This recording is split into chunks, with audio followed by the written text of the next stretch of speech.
So students, in the last class we have studied about part 2. In this today's class we are going to study about NCERT CBSE class 10 science subject and the chapter life processes. So we have studied about two parts already. In this third part we are going to learn about the nutrition in human beings. Okay, we have already studied about nutrition in plants and amoeba. Okay, we have studied about that thing. So now we are going to study about complete nutrition in human beings. Students, we have learned about the nutrition in plants, that is autotrophic mode of nutrition. Now we are going to know about in holozoic mode of nutrition, we are going to know about nutrition in human beings. Okay. So human beings are complex animals. We are the complex animals because our body parts are having different systems, organ systems. So we are human beings are complex animals which have a complex digestive system. We are having a very complex digestive system. The human digestive system is comprises of alimentary canal. Alimentary canal is the canal which is in which the complete nutrition of the food is going to be taking place, and some accessory glands. Accessory glands means the glands which are associated with our alimentary canal. So human beings are complex animals which have a complex digestive system. That means human beings are having very complex digestive system. The human digestive system is composed of alimentary canal and some accessory glands. Okay, the alimentary canal is divided into several parts. So our alimentary canal in human beings is divided into several parts. Like first we are going to start with what? Mouth.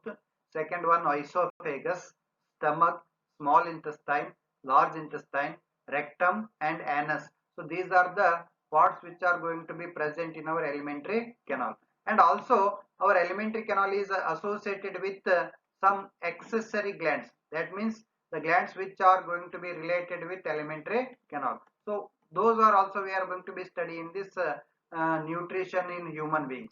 Salivary gland, liver and pancreas are the accessory glands which lie outside the alimentary canal. So all these three glands are present outside the alimentary canal, but they aid or help in the what? Nutrition in human beings. Hence they are called as what? Accessory glands. Which are the accessory glands of uh, alimentary canal? Salivary gland, liver, pancreas. Okay. So all these things we are going to be studying in detail in this nutrition in human beings. Next, we are going to study about the structure of human digestive system. The human digestive system comprises of the alimentary canal and associated digestive glands. We have already seen that. So, what the human digestive system consists of? It consists of alimentary canal and associated digestive glands. So, alimentary canal, it comprises of mouth, esophagus, stomach, small intestine and large intestine. So, these are the parts which are present in our alimentary canal.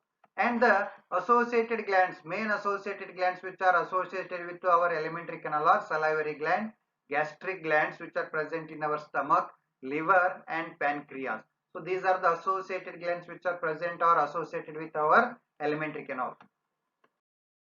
Students, the first part of our alimentary canal is our mouth, or we are going to also call it as buccal cavity. So buccal cavity, these are the teeth, and this is the buccal cavity. The space which is present inside our mouth is called as what? Buccal cavity. Buccal cavity is having mainly three parts which are associated with our digestion. So first one is tongue, teeth and salivary glands. All these are present inside our buccal cavity or mouth. So mouth or buccal cavity, we are going to know about mouth or buccal cavity. The mouth has teeth and tongue. Mouth is having teeth and tongue which are helpful in the mechanical digestion of our food. So what is meant by mechanical digestion? Mechanical digestion is a type of digestion in which the food, the complex food substances are going to be crushed into smaller one or broken down into smaller one with the help of teeth and tongue. That digestion is called as what? Mechanical digestion. Remember students, mechanical digestion always takes place in the mouth with the help of teeth and tongue. So the mouth has teeth and tongue. Salivary glands are also present in the mouth. Along with the teeth and tongue, salivary glands are also present. So the tongue has gustatory receptors. Gustatory receptors means the cells which are receiving the taste of the food. Okay, Those are called as what? Gustatory receptors. So the tongue has gustatory receptors which perceive the sense of taste of the food. Okay. So gustatory receptors present on the upper surface of our tongue. So they will receive the sense of taste of our food. Okay. There are four types of tastes are present: bitter, sour, sweet, and salt. Okay. Those are the four types of gustatory receptors present on our tongue. Okay.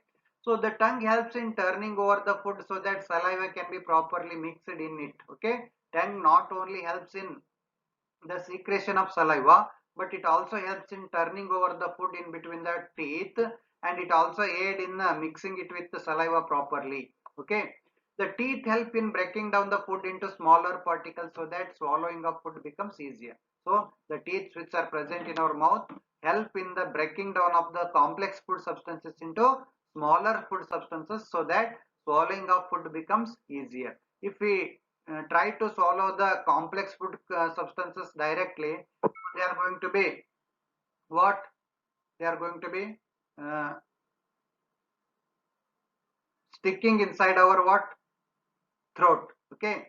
So hence the teeth helps in breaking down the food into smaller particles so that swallowing of food becomes easier. There are four types of teeth are present in human beings. The incisor teeth are used for cutting the food. So first we are having front teeth. Those are called as what? Incisors. So these teeth are helpful for cutting the food. The canine teeth are used for tearing the food and for breaking, cracking the hard substances. So these are the canines which are present besides the what? Incisors. So canine teeth are very sharp and they help in tearing the food as well as cracking the hard substances of our food. So premolars and molars. The premolars and molars are used for coarse grinding of food and molars are used for fine grinding of food. So premolars are used for coarse grinding and molars are used for fine grinding of food. By these teeth, our food is going to be broken down into smaller particles and it mixes with saliva. So when it mixes with saliva, the food becomes soft bowl. So that is called as what? Bolus. Okay.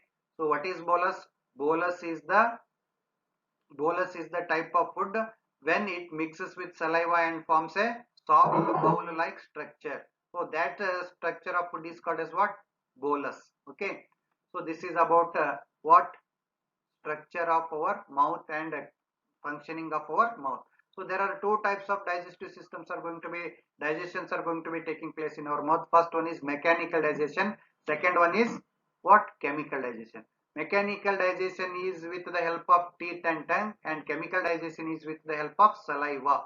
Saliva or salivary amylase, which is secreted by salivary gland. Students, now we are going to know about salivary glands and secretion of saliva. Salivary glands secrete saliva. Remember students, there are three pairs of salivary glands are present in our mouth. Those are situated in different parts of our mouth.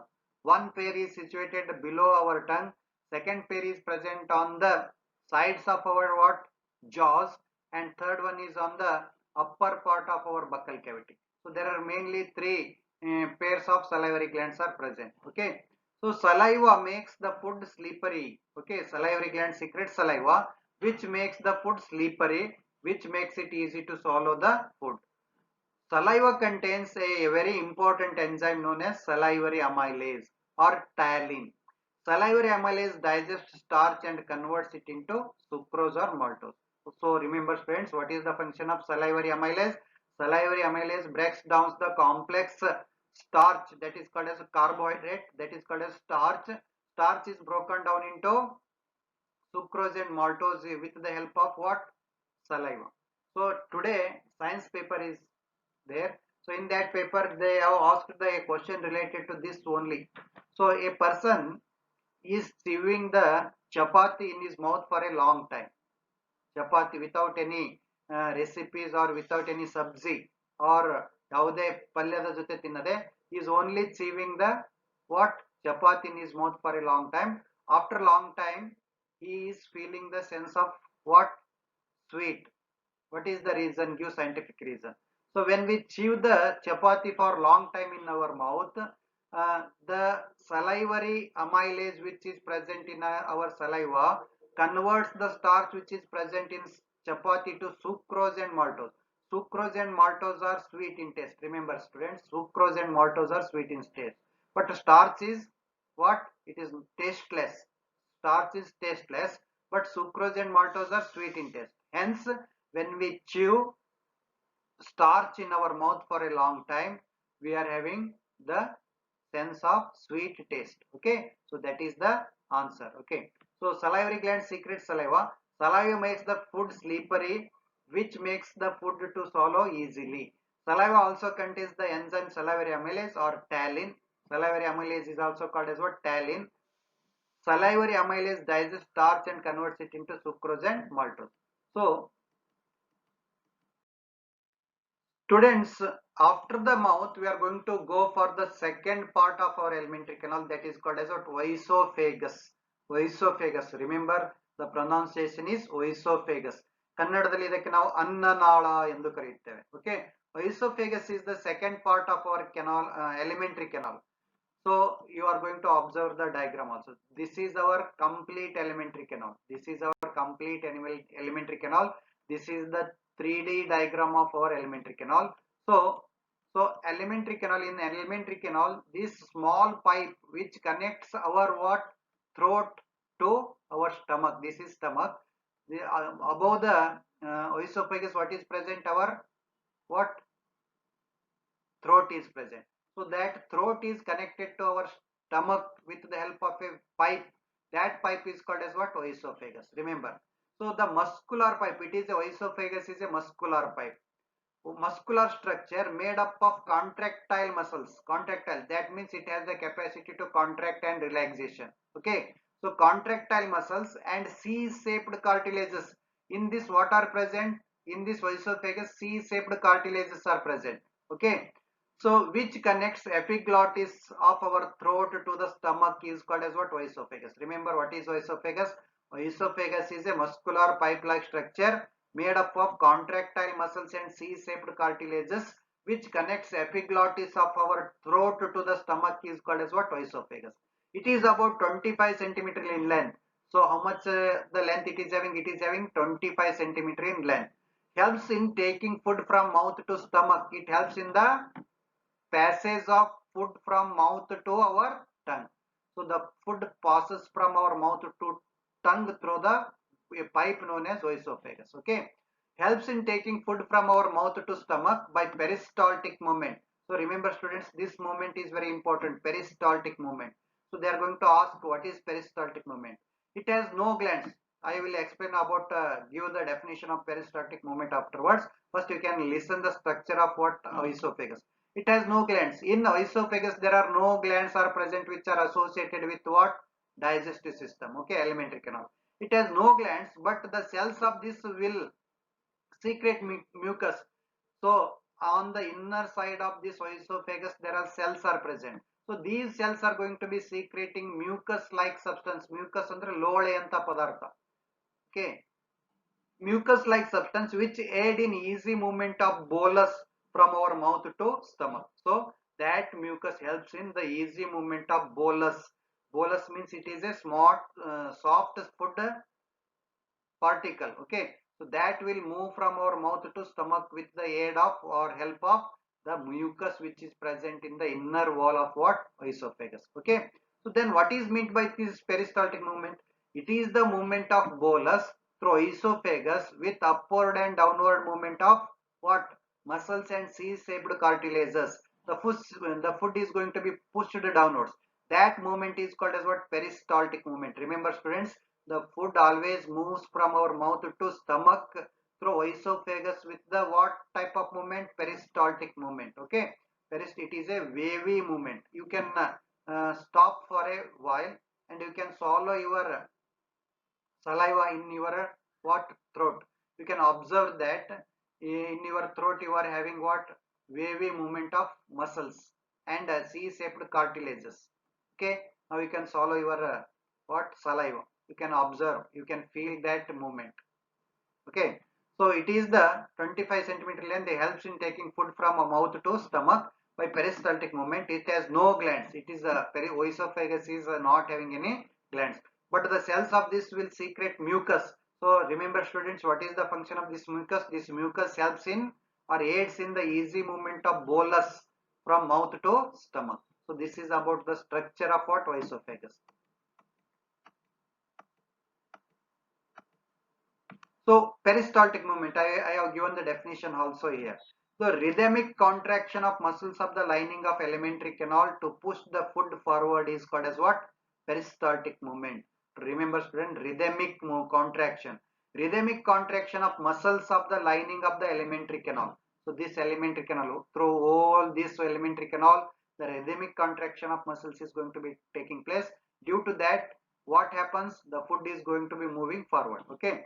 The rhythmic contraction of muscles of the lining of the alimentary canal to push the food forward. This process is called as what? Peristaltic movement. This peristaltic movement not only takes place in esophagus, it also takes place in stomach, small intestine and large intestine.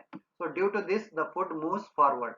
Okay. So this is a very important movement which is going to be taking place inside our alimentary canal. Due to this, the food is going to be moved forward.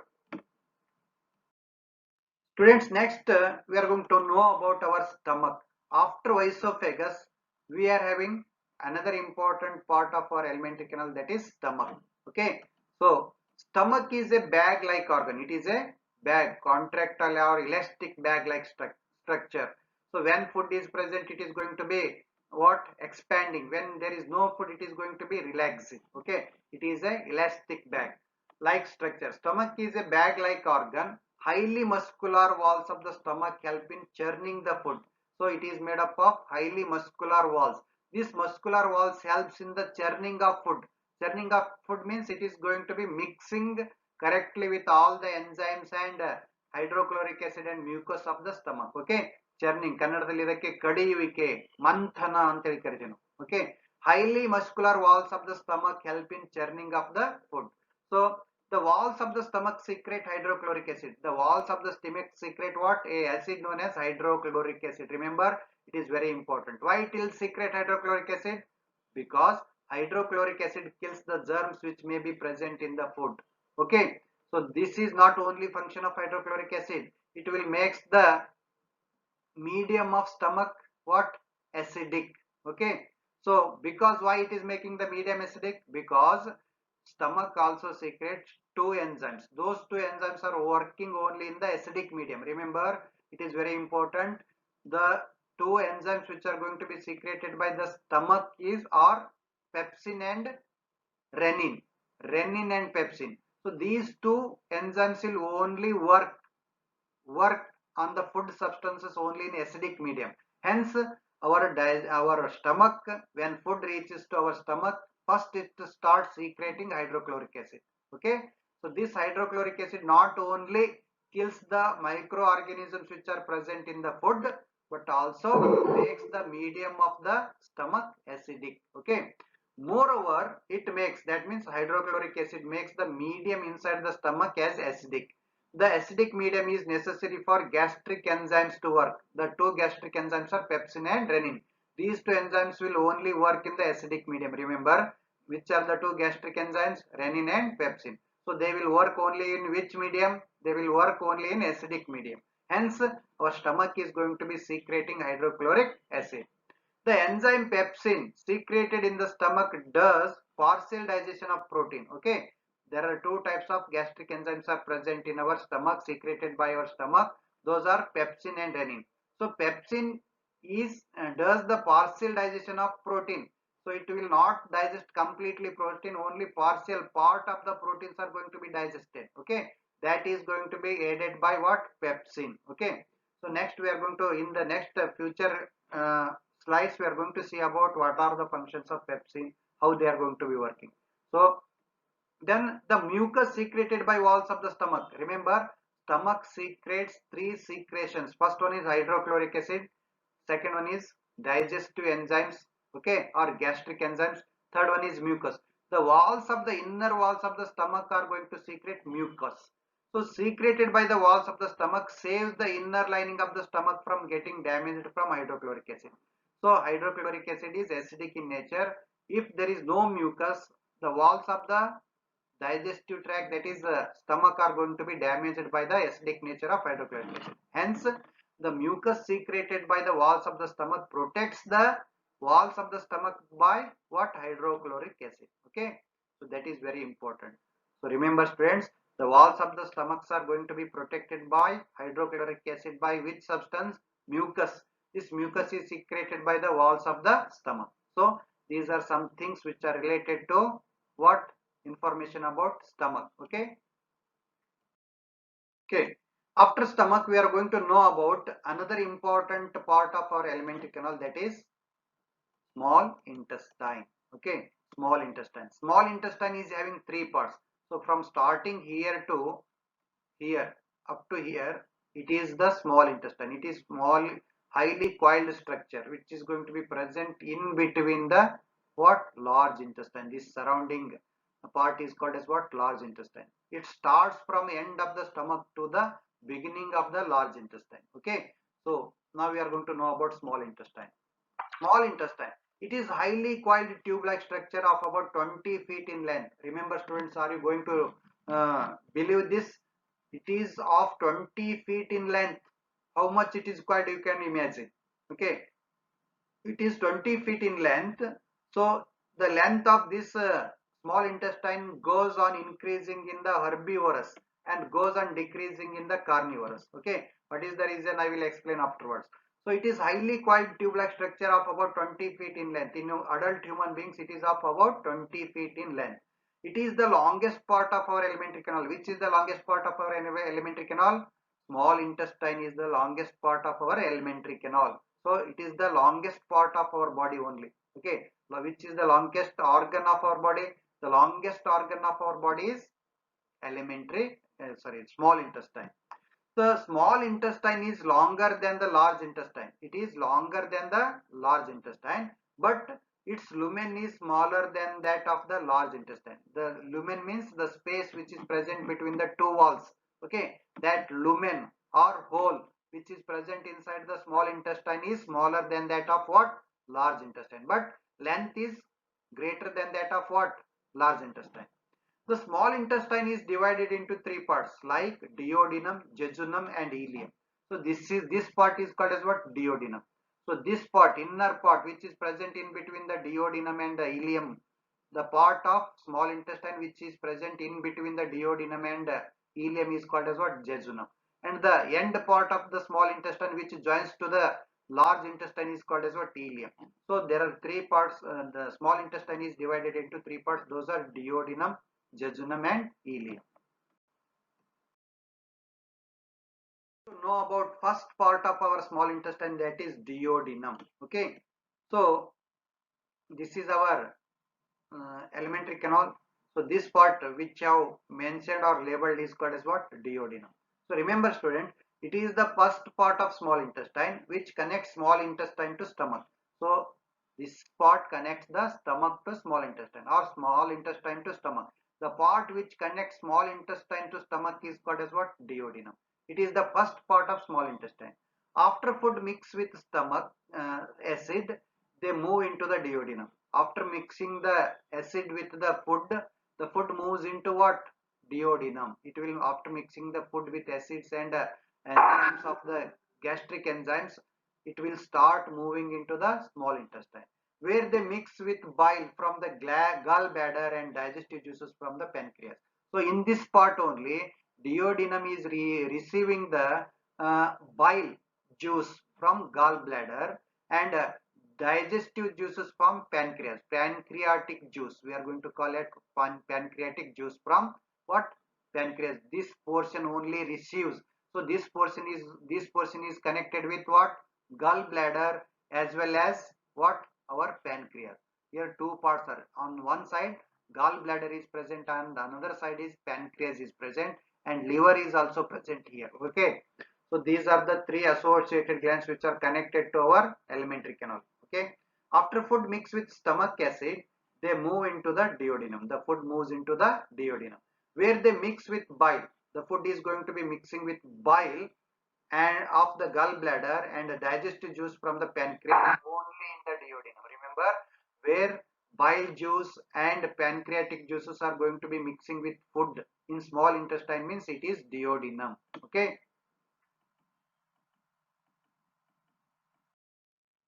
So next part of our small intestine is jejunum. Okay, we are going to see the diagram of that jejunum.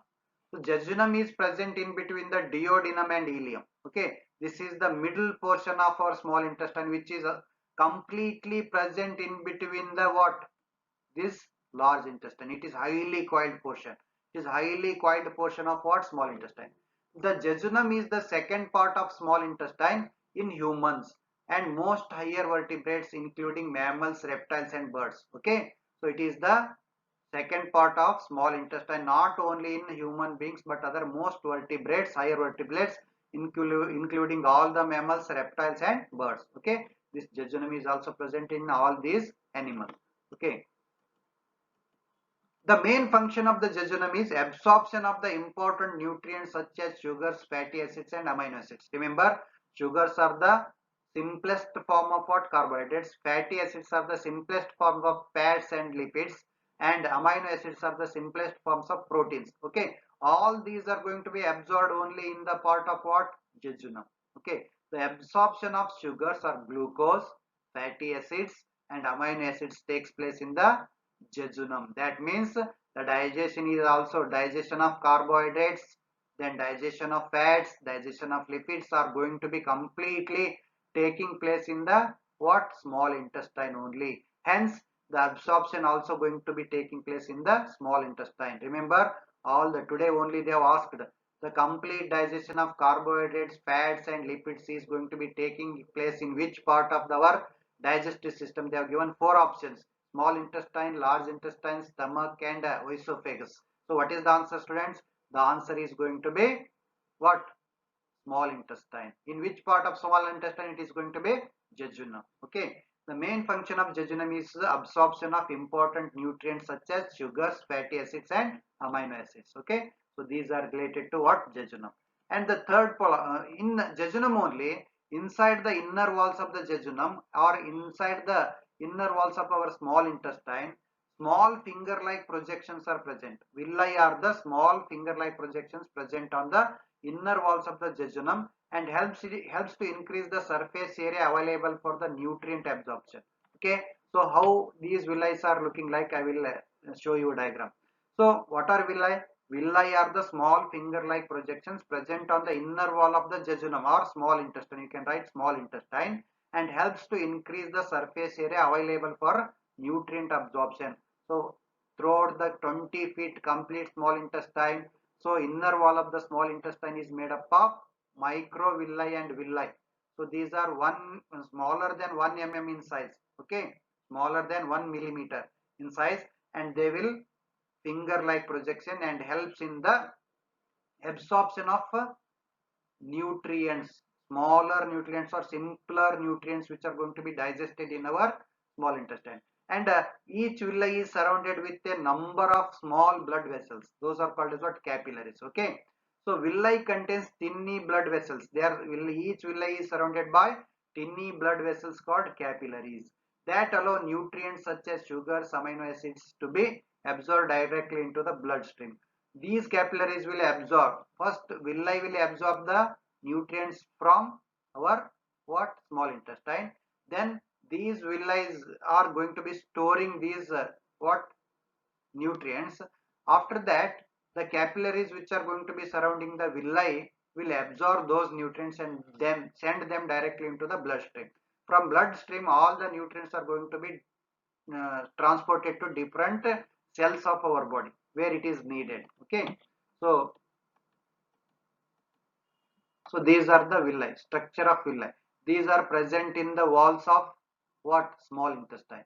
So these are finger like projections. These are less than 1 millimeter structures, and each villi is surrounded by large number of capillaries. Capillaries are what? Smallest blood vessels of our body.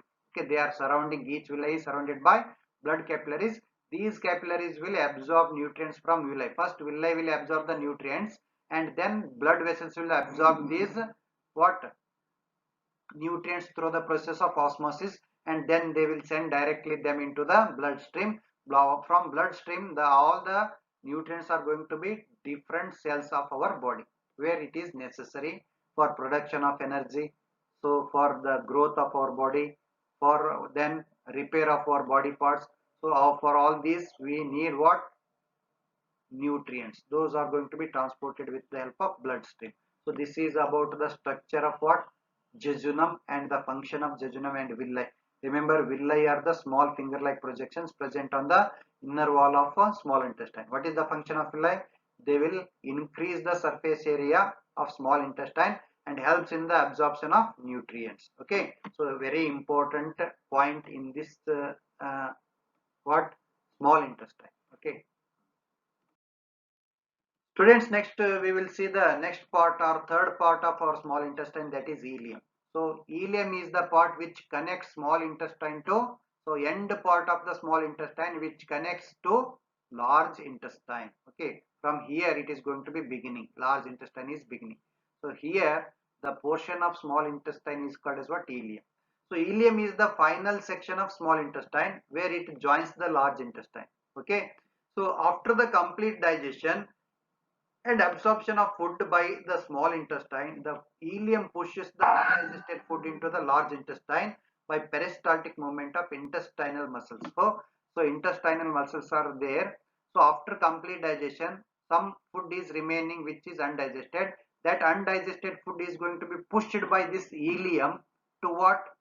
Large intestine by peristaltic movement of the intestinal muscles. Intestinal muscles.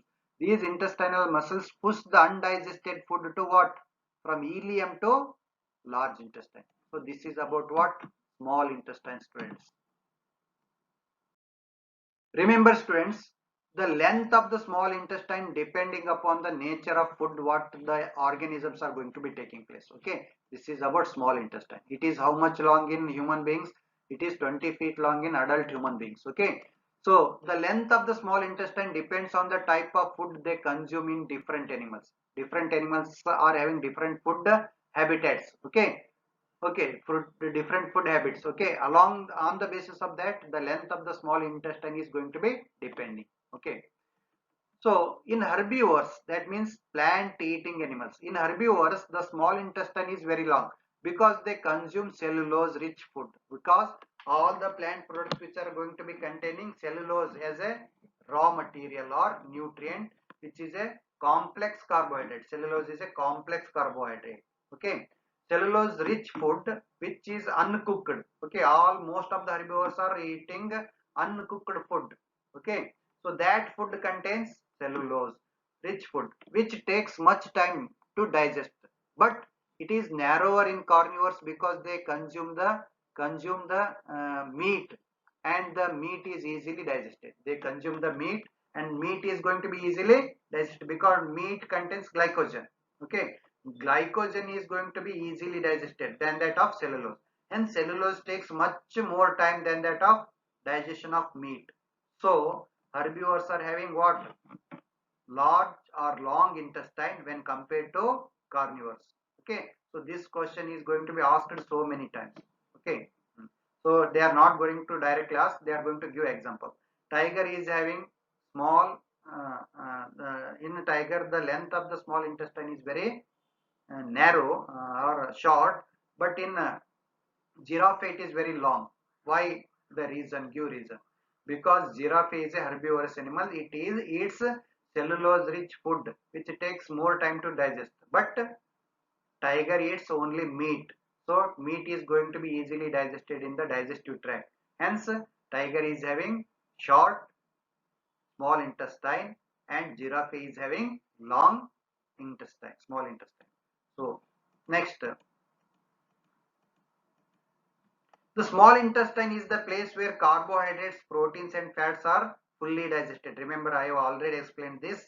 The small intestine is the place where carbohydrates, proteins and fats are fully digested. For this purpose, the small intestine acquires the pancreas and liver secretions. So for the complete digestion of carbohydrates, proteins and fats, it will receive the secretions of what? Pancreas and liver. Okay, and gallbladder. So with the help of those things it is going to be digesting completely carbohydrates, proteins and fats. So this is the place or site where carbohydrates, proteins and fats are completely digested with the help of pancreatic juice and what secretions of liver.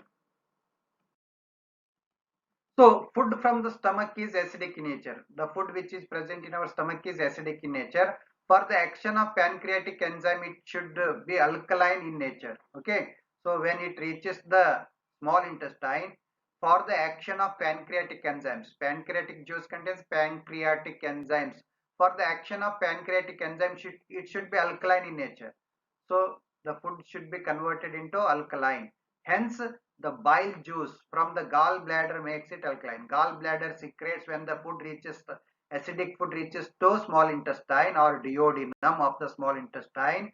Then the gallbladder, which is associated with duodenum, secretes bile juice. This bile juice is alkaline in nature and makes the food alkaline for the action of pancreatic enzymes which are going to be secreted or secreted by pancreas. Okay, so this is very important thing. So remember students, the nature of food in stomach is acidic, the nature of food in small intestine is alkaline. Why the food is acidic in nature in stomach? Because hydrochloric acid is secreted. Okay, why the food is alkaline in small intestine? Because bile juice makes the food, bile juice is alkaline in nature, hence the food is going to be alkaline in small intestine. Remember, bile juice is secreted from gallbladder. Okay, so bile juice also contains bile salts. Okay, bile juice does not contain any enzymes. Remember students, bile juice does not contain any enzymes. Okay, it is alkaline in nature and it also contains bile salts. Bile salts play a very important role in the digestion of what? Fats. Okay, next, remember how it is going to be done. So bile juice is there. So this bile juice when acts on acidic food of our stomach, the acidic food of our stomach is converted into alkaline food. Okay, so what is the role of bile? Bile makes the acidic food of our stomach to alkaline food which is going to be present in the small intestine. Okay, so next we are going to know about the fats found in the small intestine are in the form of large globules. When we eat the fatty contents, they are not digested in our stomach as well as esophagus. They will directly move into small intestine. So the fat which what we have eaten in our food are in the form ate in our food are in the form of what? Large globules. They are present in the form of large globules and are difficult to digest easily. So when the fats are in the form of large globules, it is very difficult to digest them by the enzymes.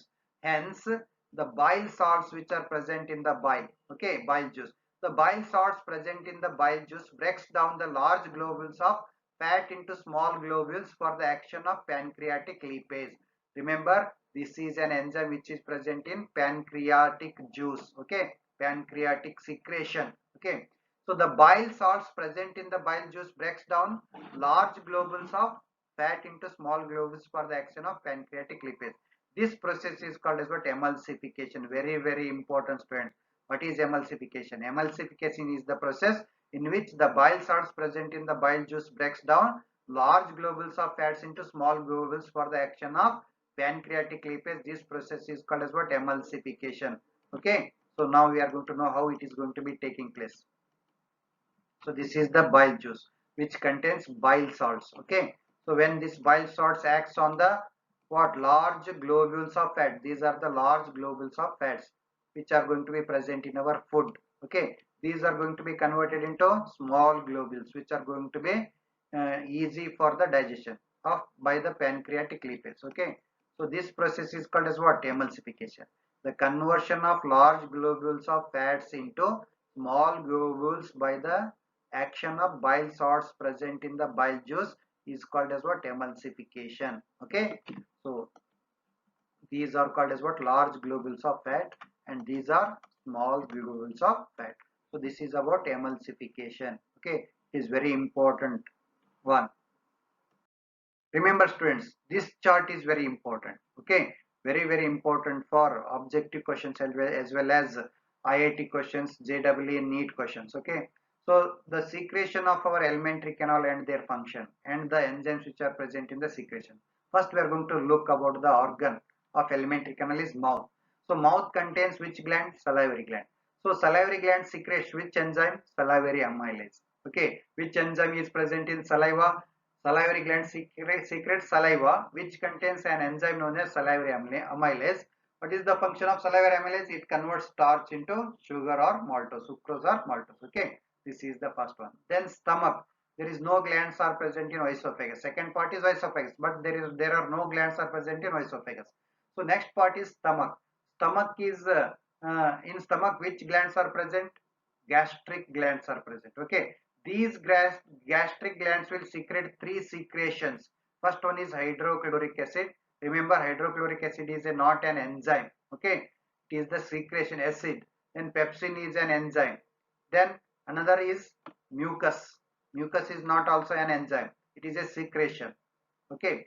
So gastric gland secretes three types of secretions. Those are hydrochloric acid, pepsin and mucus.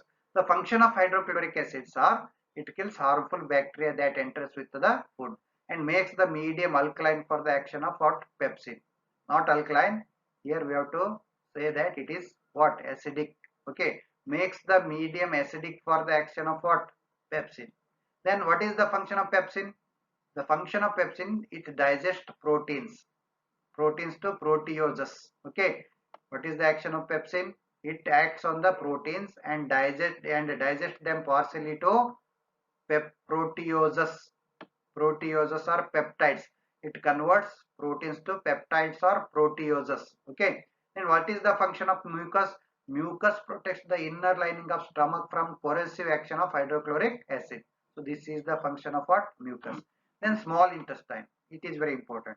Small intestine is associated with three glands. First one is liver and pancreas, and also with small intestine itself. Okay, so liver secretes bile juice. Okay, or gallbladder is associated with liver, and liver secretes bile juice. This bile juice contains bile salts also. So what are the function of this bile juice? Makes the medium acidic for the action of pancreatic enzyme. Then breaks down the large fat globules or molecules into smaller globules so that enzymes can act upon them. Okay, they are going to be this process is called as what? Emulsification. I already explained. Then pancreas secretes pancreatic juice which contains these enzymes: amylase, trypsin, lipase, maltase. Okay, four enzymes are present in what? Pancreatic juice. Those are amylase. Okay, which converts carbohydrates into glucose. Then maltase is present. Maltase converts maltose into glucose and glucose. Okay, trypsin is there. Trypsin converts proteins to amino acids. Okay, lipase, the pancreatic lipase converts fats into fatty acids and glycerols in the process of what? Emulsification. So these are the different functions of pancreatic enzymes, which are amylase, maltase, trypsin and lipase. What is the function of amylase? It converts all the carbohydrates finally into glucose. What is the function of maltase? It converts maltose into glucose plus glucose. Okay. Trypsin. What is the function of trypsin? This is a protein digesting enzyme. So it converts all the proteins into amino acids. Then lipase. Lipase is a fat digesting enzyme. This lipase converts fats into fatty acids and glycerols. When fats are converted into smaller globules, on that the lipase will act only. Okay, fat into fatty acids and glycerols. So these are the some import. This chart is very important, students. You can recite the chart and score more marks. Okay, by this you are going to score more marks.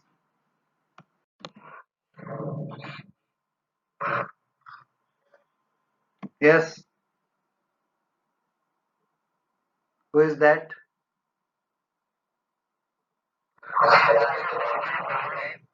Renin. So renin is only secreted in small children, like infants, ಕೂಸುಗಳಲ್ಲಿ. So it is not working in adult beings. What the function of renin is, it converts a protein known as casein which is present in the milk, which is soluble in form. So it converts soluble form of casein to insoluble procasein in only infants. Okay, so that is the main function of what? Renin. Renin is also an enzyme which is going to be secreted by our gastric gland.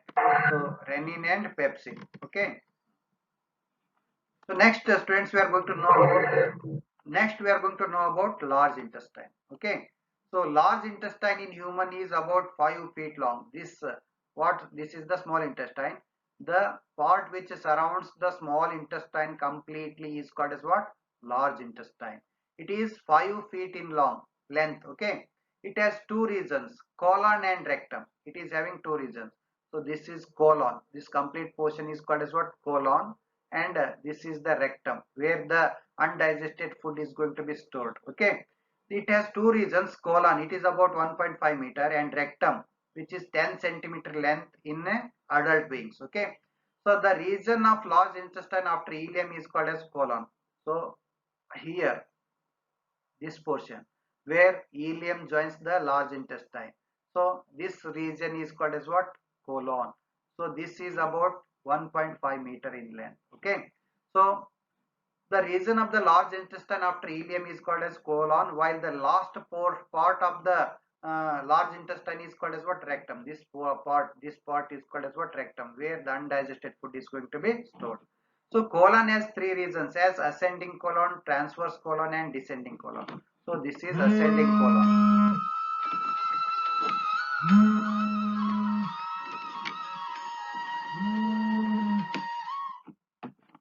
So after the colon has three regions, as ascending colon, transverse colon, and descending colon. This is the ascending colon, this is the transverse colon, and this is the descending colon. Three portions are there in the colon. Okay. At the base of the ascending colon, at the base of this, here are you observing small structure? This small structure is called as what? Appendix. Okay. So many people are having operation of that one, appendix. So at the base of the ascending colon, this is colon. At the base of this ascending colon, a small finger like outgrowth is seen, and it is called as what? Appendix. Are you observing here? Small portion is there. Okay. That portion is called as what? Appendix. It houses many useful bacteria required for the digestion of food. Okay. Where the useful bacteria are present in our digestive system, they are present in the what? Appendix. Okay. So rectum opens to outside by anus. So this anus is rectum is going to be opening to the outside to the environment by a small hole known as anus. Okay. The anus has internal and external anal sphincters. Okay. The anus is having internal as well as external sphincters. With the help of these sphincters, it is going to be uh, ejecting the undigested food to the environment. So this is about the large intestine. Okay. So we have seen all the portions or parts of our alimentary canal. Okay. Mouth, esophagus, stomach, small intestine, large intestine, glands which are associated with small intestine and large intestine. Okay.